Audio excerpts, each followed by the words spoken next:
کلندر حضرت بابا پیر فضل شاہ قادری کلندری المعروف سائیں روڑا والی سرکار لاہور ہائی کورٹ والوں کی نہ صرف داستان حیات ہے بلکہ فقر کے راستوں پر چلنے والوں کے لیے مشعل راہ بھی ہے۔ 1931 کی بات ہے کہ اماں جی کو کسی نے یہ بتایا کہ لاہور ہائی کورٹ میں ایک بزرگ تشریف فرما ہے جن سے لوگوں کی ایک بڑی تعداد فیض یاب ہو رہی ہے۔ آپ کا تعلق اور سلسلہ بڑے پیر صاحب حضرت پیر زین العابدین سے جا ملتا ہے اور آپ کو خرقہ خلافت بھی انہی سے حاصل ہے۔ اماں جی نے پیر فضل شاہ صاحب کے چھوٹے بھائی ڈاکٹر محمد شفیع کو ساتھ لیا اور ریاست کپور تھلا کے بڑے پیر صاحب زین العابدین کے پاس چلی آئیں۔ آپ جب وہاں پہنچی تو رات ہو چکی تھی۔ آپ نے حضرت پیر زین العابدین کو اپنے بیٹے کی گمشدگی کا سارا واقعہ سنایا اور آپ کے متعلق پوچھا۔ حضرت پیر زین العابدین نے فرمایا، آپ ٹھہریے، صبح اس پر بات کریں گے، اور آپ کو بڑی تعظیم اور ادب و احترام سے ٹھہرایا گیا۔ اماں جی اٹھ کر اپنی رہائش گاہ کی طرف چل دیں جہاں آپ کے ٹھہرنے کا انتظام کیا گیا تھا۔ راستے میں پیر زین العابدین کے چھوٹے بھائی ملے اور انہوں نے اماں جی سے پوچھا، آپ یہاں کیا کرنے آئی ہیں؟ آپ کا بیٹا تو مر گیا ہے۔ اماں جی کو ایسے جواب کی توقع نہ تھی۔ دل سے آہ نکلی اور بولیں، بڑا بھائی بولتا نہیں، چھوٹا بولا ہے تو اس نے ہر چیز ختم کر کے رکھ دی ہے۔ جس طرح تم نے میرے دل کو جلایا ہے، خدا تم کو اس طرح جلائے۔ اماں جی یہ کہہ کر اپنی رہائش گاہ کی طرف چل دی، مگر یہ کسی عام انسان کی زبان سے نکلے ہوئے الفاظ تو نہیں تھے، قلندر وقت کی والدہ ماجدہ کی زبان سے ادا ہوئے الفاظ تھے جن کی لاج خدا نے رکھ لی۔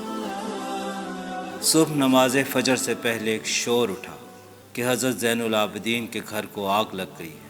ہر طرف ایک شور تھا، لوگ آگ بجھانے میں مصروف تھے۔ آگ بجھائی گئی، لوگوں کا ایک میلہ سا لگا ہوا تھا۔ حضرت پیر زین العابدین باہر تشریف لائے اور کہا، جو اماں جی رات کو آئی تھیں انہیں بلوایا جائے۔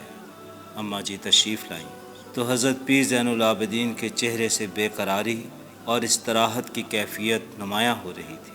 حضرت پیر زین العابدین نے فرمایا، اماں جی آپ اپنی بد دعا واپس لے لیجئے، ہم آپ کو آپ کے بیٹے کا سراغ دیتے ہیں۔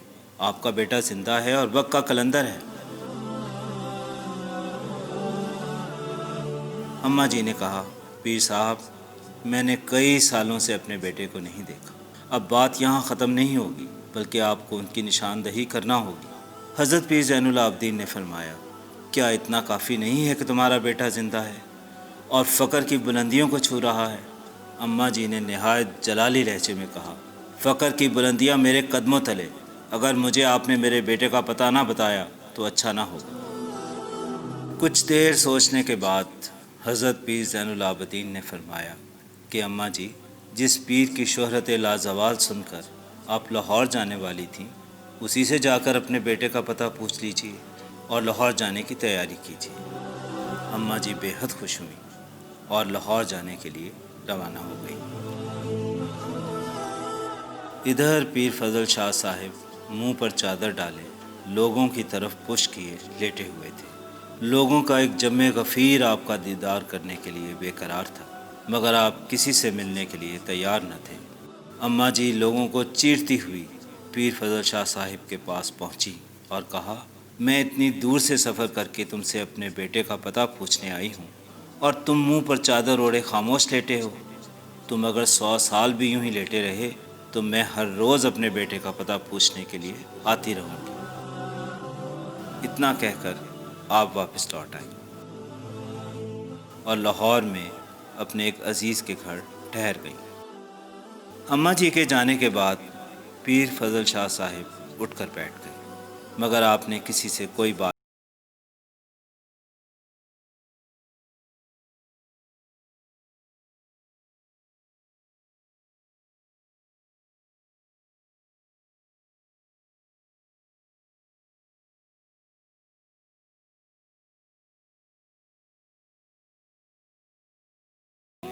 अम्मा जी नमाज फजर अदा करने के बाद आपके पास आने के लिए तांगे में सवार हुई तो रास्ते में तांगे वाले ने आपसे कोई बदतमीज़ी की। आपने परेशानी के आलम में उसे कोई जवाब तो न दिया, मगर आपको उसका बहुत रंज हुआ। जैसे ही आप पीर फजल शाह साहिब के पास पहुंची, तांगे से उतरी और तांगे वाला जाने लगा तो उसे किसी ने रोक कर कहा कि आपको पीर फजल शाह साहब बुलाते हैं। वो दौड़ता हुआ बाबा जी के पास पहुंचा। बाबा जी ने आओ देखा ना ताओ उस पर डंडे बरसाना शुरू कर दिए और साथ साथ कह रहे थे कि बुजुर्गों से बदतमीज़ी करते हो। वो तांगे वाला माफ़ी मांगने लगा। आपने उसे एक ठोकर मारी और कहा, जाओ मेरी नज़रों से दूर हो जाओ। अम्मा जी को भी इस वाक़े का पता चल गया और जब वो छड़ी के सहारे आहिस्ता आहिस्ता चलते वहाँ तक पहुँची तो पीर फजल शाह साहिब फिर चादर ओढ़ कर लेट चुके थे। अम्मा जी को तो गुस्सा पहले ही बहुत था। पीर फजल शाह साहब के इस अमल ने जल्दी पर तेल का काम किया और अम्मा जी का गुस्सा अपने पूरे अरूज पर पहुंच गया। एक तांगा बान ने मेरी बेअदबी की और तुमसे वो बर्दाश्त नहीं हुई और ख़ुद चादर ओढ़े मेरी बेअदबी कर रहे हो। अब अगर तुमने चादर ना उतारी तो मैं चादर ही तुम्हारे सर से खींच लूँगी। पीर फजल शाह साहब ने चादर उतारी और मुंह छुपा कर बैठ गए। अम्मा जी ने बड़े ही प्यार से कहा, घूंघट तो उठाओ। पीर फजल शाह साहब पहली बार अपनी वालदा माजदा से हम गुलाम हुए। जिन्होंने आपको यहाँ भेजा है उन्होंने ये नहीं बताया कि आपका बेटा कहाँ है। अम्मा जी ने कहा, मुझे तो सिर्फ इतना बताया गया है कि उसका पता सिर्फ तुम बता सकते हो, वगरना मैं तुम्हारे इतने नाज नखरे बर्दाश्त क्यों करती। पीर फजल शाह साहब बोले, अम्मा सुन ले, तेरा बेटा फ़ख्र की बुलंदियों पर पहुंचकर अल्लाह को प्यारा हो गया है और अब वो इस दुनिया में है जिस दुनिया का इस दुनिया से कोई रिश्ता नहीं। अम्मा जी को शक होने लगा, मगर अम्मा जी सोच रही थी कि मेरा बेटा तो सरतापा सफ़ेद था मगर ये तो बेहद काला है। अम्मा जी यही सोच रही थी कि पीर फजल शाह साहब फिर बोले, अम्मा जी वहम में ना पड़िए, आपका बेटा वाकई अल्लाह को प्यारा हो गया है। ये सुनना था कि अम्मा जी आग बगोला हो गई। तुम कैसे फ़कीर हो जो आने वाले दिलों को तसल्ली देने की बजाय जोड़ने की बजाय तोड़ रहे हो। अगर तुम फ़कीर ना होते मैं तुम्हारी ज़ुबान काट देती। लोग दम बखुद सारा माजरा देख रहे थे, हैरान परेशान थे, क्योंकि किसी को पीर फजल शाह साहिब के सामने बोलने की जुर्रत नहीं थी। आखिर ये अम्मा जी कौन हैं जिनके सामने पीर फजल शाह साहिब खामोश हैं। अपने दिल की भड़ास निकालने के बाद अम्मा जी उठी और कहा, अगर तुमने कल मुझे मेरे बेटे का पता ना बताया तो मैं तुम्हें बद्दुआ दूंगी कि तुम कभी भी अपनी मंजिल को ना पा सको। अम्मा जी ये कहते हुए रुखसत हो गई और पीर फजल शाह साहिब खामोशी से चादर लेकर लेट गए। हर शख्स सोच रहा था कि जाने कल इस अम्मा जी के साथ पीर फजल शाह साहब क्या माजरा करेंगे। अम्मा जी के जाने के बाद बाबा फ़िरोज़ अल मशहूर साईं टल्ला वाले, जिनका मज़ार आज भी ललियानी में मौजूद है, बाबा जी की खिदमत में हाजिर हुए और कहा कि अगर आप हुक्म दें तो कल इस अम्मा जी को आपके पास आने ही ना दें। पीर फजल शाह साहब ने नज़र उठाकर बाबा फ़िरोज़ की तरफ देखा और कहा, नादान, क्यों अपनी जान के दुश्मन हो रहे हो? ऐसी गलती कभी मत करना। ऐसा ना हो कि तुम इन्हें रोको और वो तुम्हें मार मार कर तुम्हारी हड्डी पस्ती एक कर दें। और एक बात और सुन लो, अम्मा जी पर हमारी कोई फ़कीरी पीरी नहीं चलती। बाबा फ़िरोज़ हैरान और परेशान खड़ा था। उस वक़्त माई सरदारा भी बाबा जी के हजूर हाजिर थी। माई सरदारा बाबा जी की बड़ी मंजूर नज़र थी और जब वो बड़ी खुश अलहानी से बाबा जी को हीर सुनाती तो अजब समा तारी हो जाता। अनायात की एक बारिश हो रही होती। उसने बाबा जी से कहा, पीर साहब, ये अम्मा जी कौन है और आप उन्हें क्यों नहीं कुछ कहते? बाबा जी ने आंखें उठाईं। चेहरा और आंखें जलाल से सुर्ख हो रही थी। आपने माई सरदारा को मुखातिब करते हुए कहा, सरदारा, इस मसले पर ज़िंदगी भर कभी ज़ुबान मत खोलना, नहीं तो जलकर राख हो जाओ। सारी रात लोगों ने एक अजीब व गरीब कश्मकश में गुजारी। न जाने कल सुबह क्या होने वाला है। अम्मा जी और बाबा जी के दरमियान होने वाली सर्द जंग का अंजाम क्या होगा। दूसरी सुबह बाबा जी की महफिल वक्त से बहुत पहले ही सज चुकी थी। हर शख्स बेताब बे चैन बेकरार था। हर चेहरा, हर आंख और हर शख्स अम्मा जी के आने का मुंतज़िर था। बाबा जी किबला आग के अलाव में आज अपने हाथ से लकड़ियां डाल रहे थे। आंखें सोच में मुस्तरिक थी और खामोश थे। कोई शख्स बोलने की जुर्रत नहीं कर रहा था। इतनी देर में कव्वाल भी वहां पहुंच गए तो बाबा फिरोज़ ने इनको इशारा किया कि कोई कब्ज़ की चीज़ ना छेड़े। अभी कव्वालों ने सुरताल ही ठीक करना शुरू किया था। पीर फजल शाह साहब ने अपना सर उठाया, कव्वालों की तरफ देखा और कहा, कब्ज़ नहीं, कोई वसल की चीज़ सुनाओ। और कव्वालों ने हज़रत बाबा बुल्ले शाह का कलाम शुरू किया। आप हालत वजद में आ गए और उसी दौरान आपका एक पाँव आग के अलाव में जा पड़ा।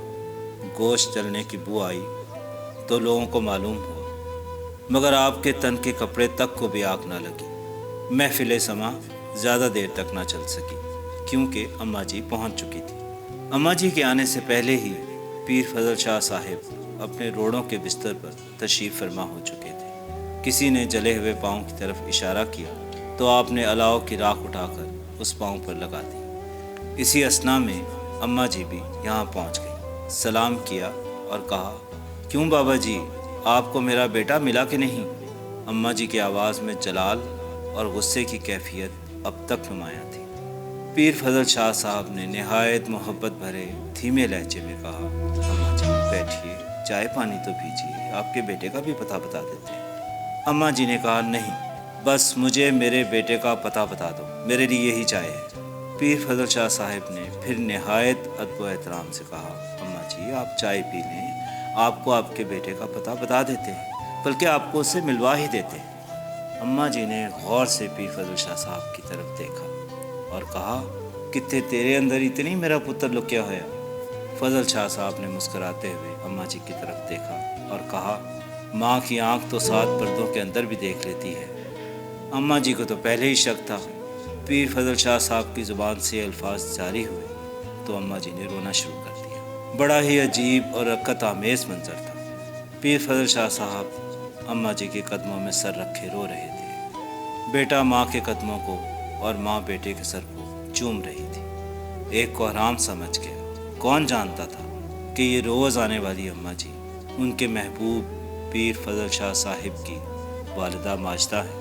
हर आँख अशबार थी, हर दिल बोझल था। आंसुओं की फ़ज़ा कुछ छटी तो अम्मा जी ने पीर फजल शाह साहिब की तरफ देखा और कहा, ये क्या हालत बना ली है तुमने अपनी, उठो और मेरे साथ चलो। बाबा जी ने हाथ जोड़ते हुए कहा, अम्मा जी आज नहीं, परसों किसी वक्त भी हुक्म कीजिएगा, मैं आपके साथ चलूँगा। अम्मा जी ने कहा, मैंने 16 बरस तुम्हारा इंतज़ार किया है और अब भी कहते हो परसों? चलो जैसे तुम्हारी मर्ज़ी, परसों ही सही। अम्मा जी उठकर जाने लगी तो पीर फजल शाह साहिब दोनों हाथ बांध कर खड़े हो गए। दरअसल बाबा जी लोगों को माँ के अदब की अमली तस्वीर पेश कर रहे थे, इसलिए कि फ़कीर हमेशा अपने अमल से तबलीग करता है। और फिर बाबा जी अपनी वालदा माजदा बाबा फिरोज़ और करीबन 20 के करीब अकीदतमंदों के साथ अमृतसर रवाना